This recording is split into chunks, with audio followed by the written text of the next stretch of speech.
Thank you very much indeed. I do apologise. I do have to rush off, but happily it's because the Criminal Justice Bill is in the House of Lords next week with our offence of incitement to homophobic hatred, and assuming that everything goes as well as it should, that's a pretty historic thing too. I was just reflecting on the way here that actually this year marks two hugely important anniversaries, and one of them is something that was very particular to my youth. I remember, and I think many of you here will too, that in the year that I was 15, a man called Harvey Milk was elected to the City Council of San Francisco, and Harvey Milk wasn't a light entertainer, and he didn't wear a dirty Mac, and he wasn't a ballet dancer. He didn't satisfy any of the stereotypes that have been developed to demean gay people over so many centuries. He was an ordinary bloke who owned a camera shop, and he said to the voters in San Francisco that it was about time that everyone in San Francisco had a place at the table, and they agreed with him. But it was just 11 months later, days after my 16th birthday, that he was assassinated just for being gay. And once again, as a young gay man, I found I had no one to look up to. And of course, this year, 2008, is also the 20th anniversary of Section 28, one of the most offensive and demeaning and stigmatising pieces of legislation introduced in Western Europe this side of 1945.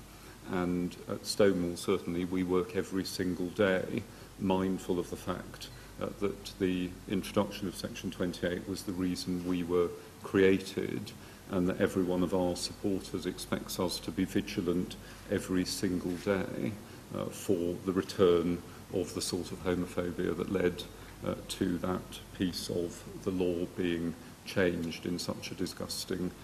way. And I do sometimes feel, and Jack and I have talked about this before, when we reflect upon the fact that only 2 years ago someone like J.D. Dabrowski could be kicked to death in the middle of Clapham Common just because he was gay,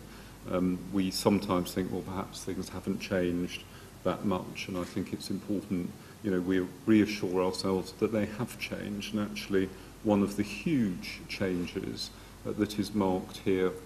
this week isn't only, that we have a completely openly gay candidate able to stand as Mayor of London without his sexual orientation being a matter of more than the most low-level trivial analysis. But one of the other things that has changed hugely is the fact that in 2008 we can see the creation of a museum of this sort, a very 21st century museum,